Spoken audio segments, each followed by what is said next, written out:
Hello and welcome to part 4 of 7, and this is the 1920s aircraft carriers of the Big Three from the aircraft carriers of 1920s and 30s Long Patrol.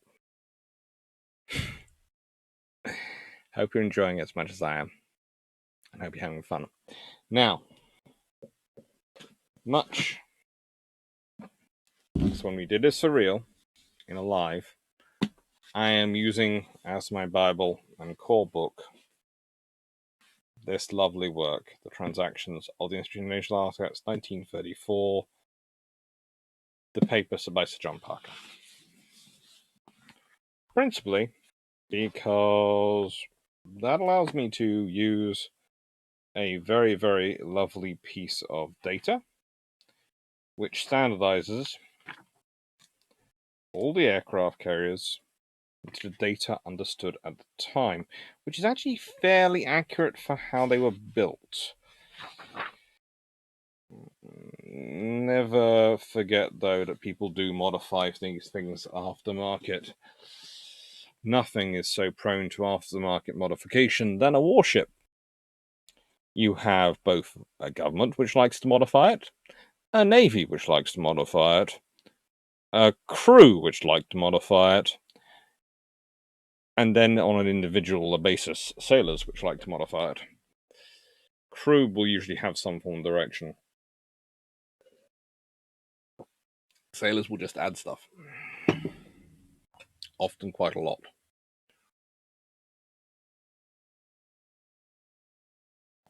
So where do aircraft carriers start? What do we start off with them in 1920s and 30s? Well, we have Argus and we have Langley. Oh my goodness me, aren't they cute? They really are cute. One's even got Dazzle. Now, Argus, as you'll have heard if you've listened to other channels, did spend most of World War II being used as either a form of aircraft ferry for Malta, which she was critically useful for, thanks to her large lifts, and also being used as a training carrier, along with several escort carriers. So that's what the Royal Navy was using her for in World War II.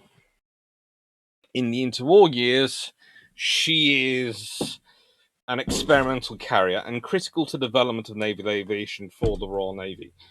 But she does actually do some fairly nice deployment. She gets around a bit and gets to shaft and strut her stuff in the Far East and various other places. Although you can feel very afraid for her crew that they actually deployed her. You're more than welcome to do that. She was completed in 1918, a length of 567 feet, a beam of 75 feet, displacement of 14,450 tons, a top speed of 20 knots, 20,000 shaft horsepower, and she's armed with 6 4-inch air guns in single mounts and 15 aircraft approximately.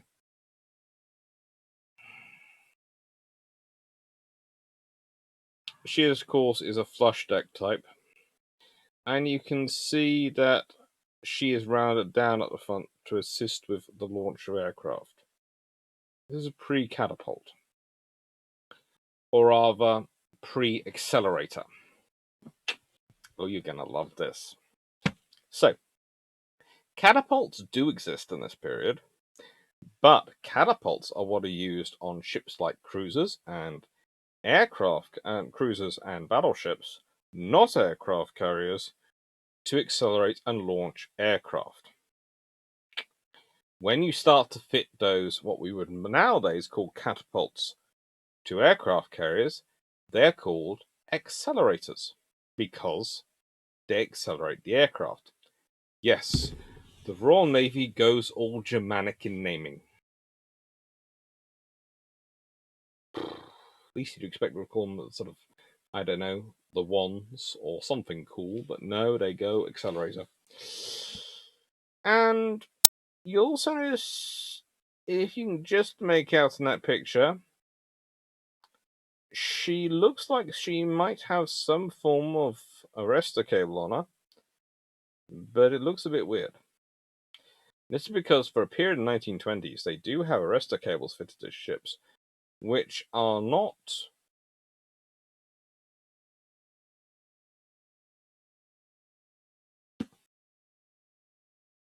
longitudinal, that are latitudinal, in that they go along the length of the ship. That's because the biggest problem for aircraft landing isn't stopping. No, they're light enough that you can usually reach out and just go pop and grab them. It's that once they stop, the gust of wind comes on and blows them over to the side of the deck. Or they just get something wrong in the landing. And so you have these cables to try and catch them. Eventually, the aircraft get heavy enough, that's not going to happen. And you return to having the barriers, which you saw on HMS Furious in her first sort of landing on carrier form, and arrestor cables come back as Eugene Ely tested sensibly, although with modern sandbags there. And you also have Langley. She's CV1, and she's underway. She is seen underway in 1927. She's been completed since 1922, so she's been in service for 5 years by that point. Argus is brand new in that picture. Langley is shorter, although you wouldn't know it from that picture. She is 542 feet in length. 65 feet wide, so she's thinner as well. 11,500 tons displacement, lighter. Top speed 15 knots, slower. 7,150 shafts horsepower, very efficient. And 4 5-inch guns. But her armament is 30 aircraft. Arguses are 15. You're all sitting there going, how? This doesn't make sense. How? What happened? Well, converted liner, converted collier. All the engines and everything else is down aft, and you can see the funnels on Langley. They are there and poking up. Argus, the funnels are forward, so they have to. The engine is forward, so it's come way to get the funnels back. That cuts down on your hangar space.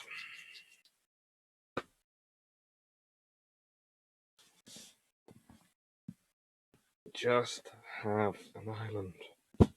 It's not difficult. It's like people currently going on the internet and going, again, I point out this is recorded in January 2021. The South Korean government have just announced what their new aircraft carrier is going to look like.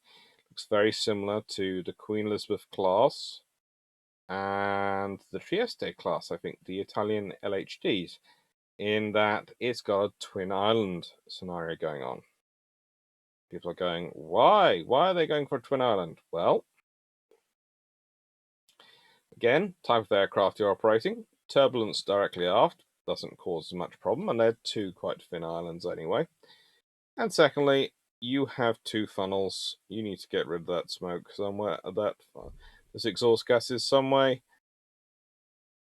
You either have to have trunking through the ship to combine them into one funnel, or you have to come with some other way of getting rid of the gases in such a way that they don't impinge the flight deck, which is going to be interesting. Or you have a second funnel sticking up. And if you're going to have a second funnel, you might as well have a second island, because that gives you some redundancy if something happens to the other island.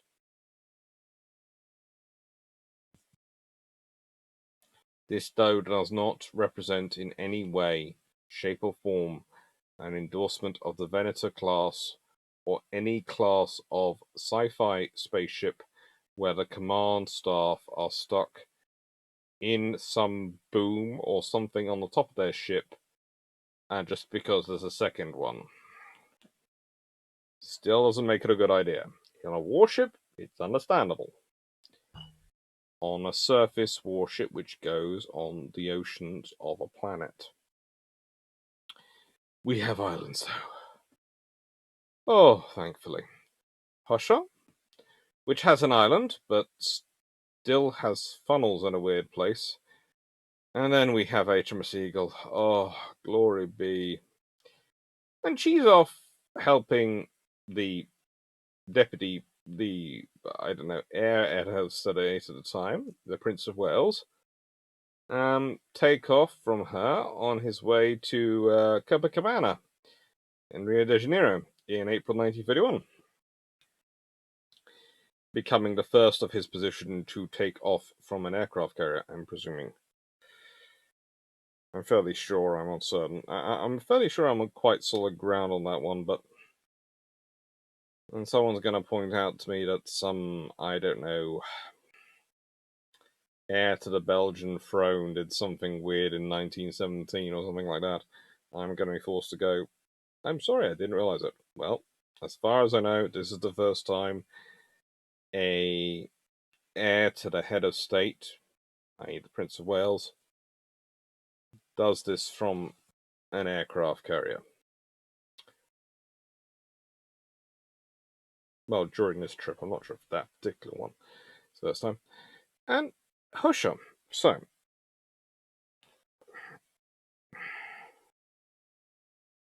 Husha, 1922, 510 feet long, 48 feet wide.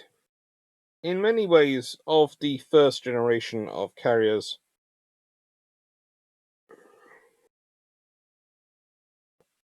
she is the baby in terms of size. She's got 7,470 tons, smaller even than Langley.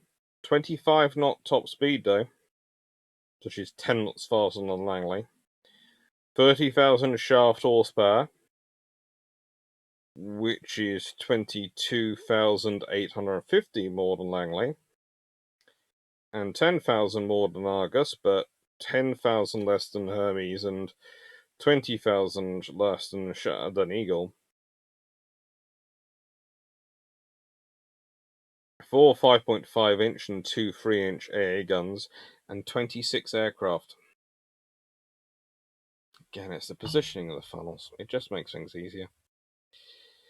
Eagle, 1924 construction. 667 feet long, 105 feet wide. So she's only beaten in width by Saratoga and Lexington. Needs to be longer though, really. An extra couple of 100 feet would have been quite cool.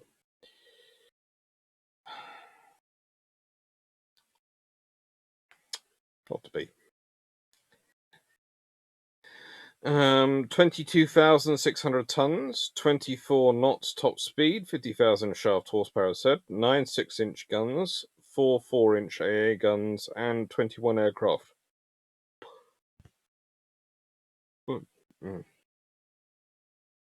Sorry. She is a good ship. A very good ship. For her time.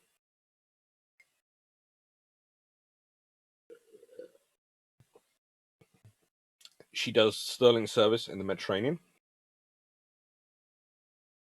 and in the Far East. That's the two areas she goes. She and Hermes swap out mainly for the Far East patrol, though Argus does visit her as well.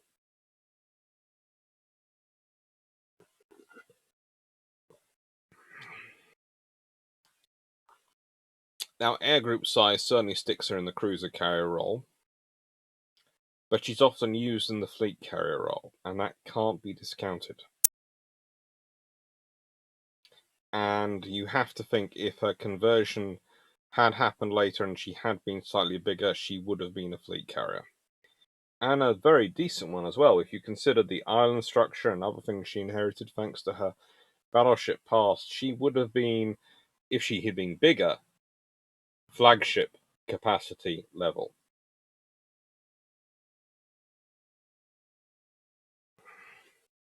And that is, after all, the biggest thing which starts to attract the island.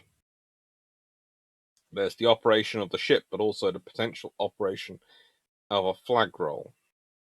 So the island becomes more important as there is the transition to these being far more capital ship in orientation. Now, Hermes, the first carrier ship laid down as an aircraft carrier, pictured in Honolulu, Hawaii, not long after she'd entered service. So that is 1924. She's on her way out to the China station. And basically, she's giving Hawaii a visit to go, hello. Remember, in 1924, the US Navy has one carrier, Langley. The Royal Navy has 3, Argus, Hermes, and Eagle. So whilst Langley does carry 30 aircraft, considering Argus and Hermes both carry 15, and Eagle carries 21, the Royal Navy has 51 aircraft it can call on for carrier operations across 3 carriers. The US Navy has 30 across 1. I.e., if you take out the one US carrier, they're blind. To take out a British, you have to theoretically be 3 times as lucky. And again, 1922, 1924, going out to the China station, all it's going to find is Hosha with 26 aircraft. And again, this looks far more impressive than Hosha. Hosha is a lovely carrier. But let's look at this. This looks like what we consider a modern carrier, but the island structure and its massive tripod do look really quite considerable. It is 600 feet in length, 70 feet wide, so it's still bigger than Hosha. 10,850 tons displacement, 3,400 bigger that is than Hosha. Top speed, 25 knots, same as Hosha. 40,000 shaft horsepower, bit more. 6 5.5-inch guns and 3 4-inch guns, fitted as built. It's a good ship. It's very capable for its time. And it tends to carry a free flight air group. Fighters, reconnaissance, and spotter aircraft. Or fighter, reconnaissance, and torpedo aircraft, depending on the time and the role. Conversions. Furious. 1925. 786 feet.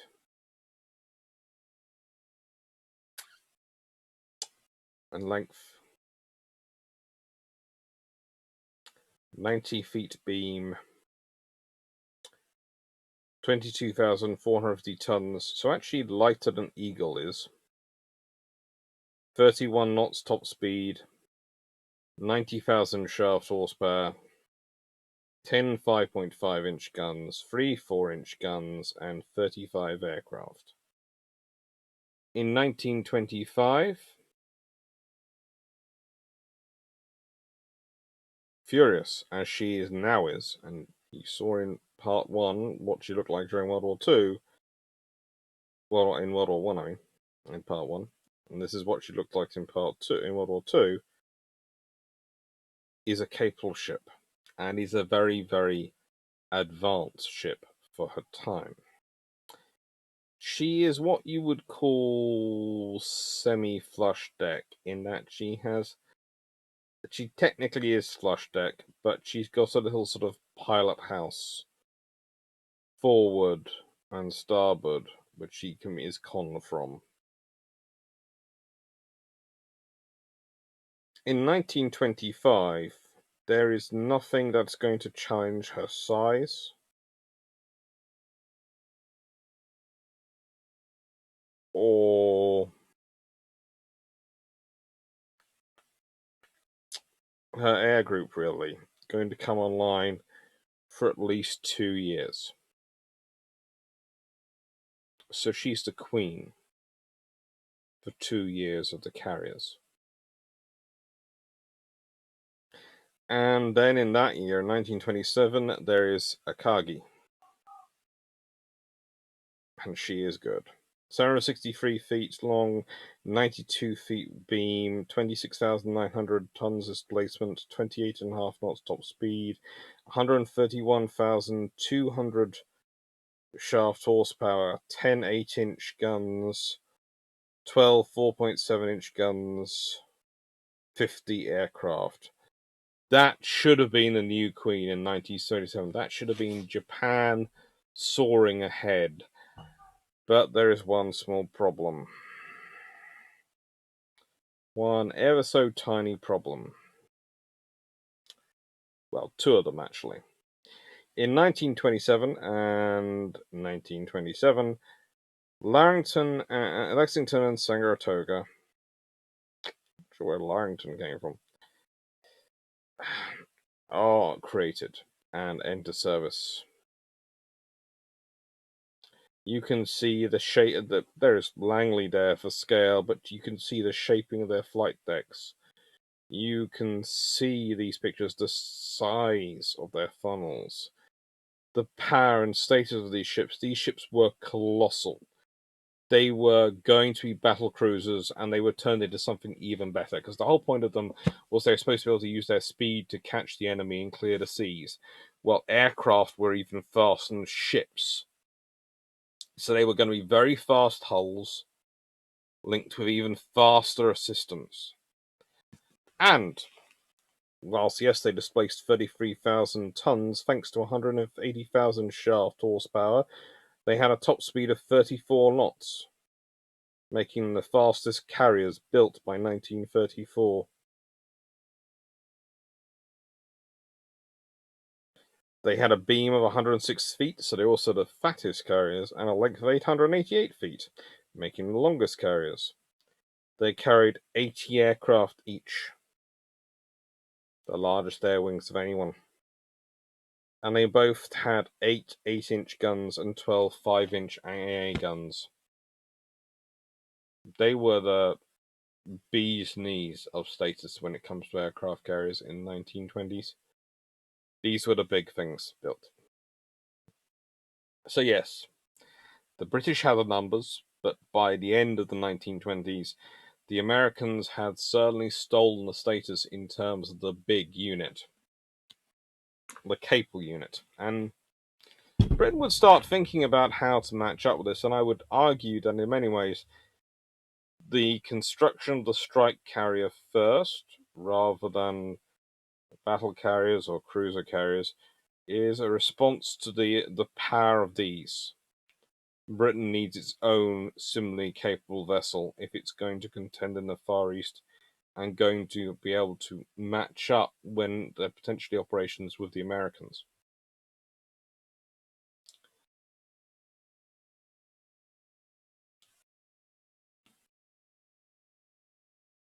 Also in this period, there is HMS Courageous, which comes out at 786 feet long, 90 feet wide, 22,500 tons, 30.5 knots top speed, 90,000 shaft horsepower, 16 4.7-inch guns, and 50 aircraft approximately.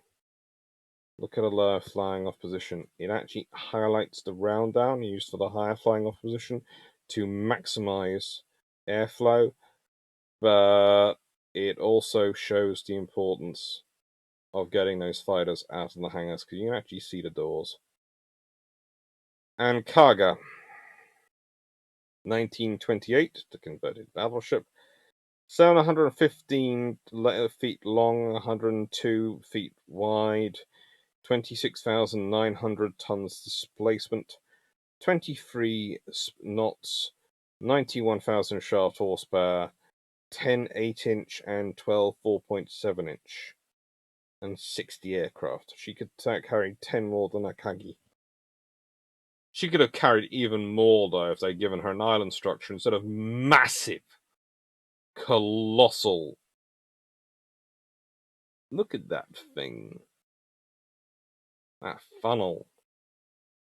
Take that funnel out of the way, have a proper island structure, and just think of the width of hull and space and top weight with all that trunking gone you could use for storing more aircraft. It could have been in 70 aircraft.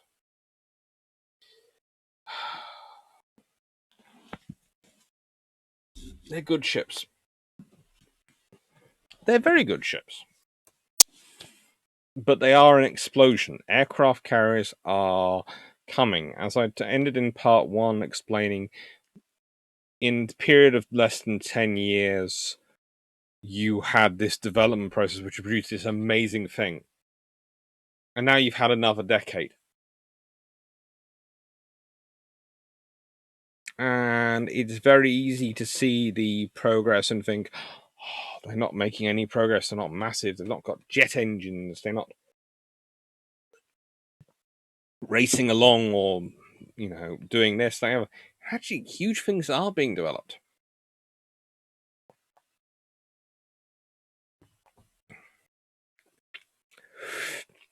All the time, strides are being made in how efficiently they operate these carriers, in how capable they are. These designs each show different strands as the nations evolve to get what they want from their ships out. The British carrier group size of its air group is in many ways a reflection of the British striving to get as much maintenance as they can to maintain their carriers operational. Because they're thinking in terms of a long-term war, a commerce war, counter raiders, and certainly doing that sort of operations. The Americans and the Japanese, who are starting to focus already at this time on a strike, on a big impact on their enemy, well, there's a difference. You start to think less about having a lot of maintenance space, although you still want maintenance space, and more about how many aircraft can I carry. And you've got the things up in the rafters, etc., in these aircraft that you can bring down and reassemble because you think you're going to lose a lot of aircraft. Or if they become unserviceable, you chuck them over the side and you just assemble one of those spares.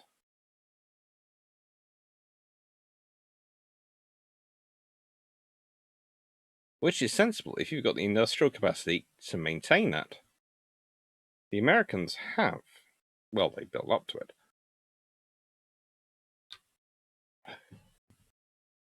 I'm not sure anyone else does. So, thank you for everyone who's watching. Thank you for joining us for part 4. Yes, part 4. Part 5 is looking at French and German carriers, the ideas. Part 6 will return to the big 3 and look at what they came up with in the 1930s. Part 7 is conclusion. Thank you again for watching. Please like, please subscribe if you do like. Please share. Consider joining Discord or Patreon. Thank you very much, and have a good day. Thank you.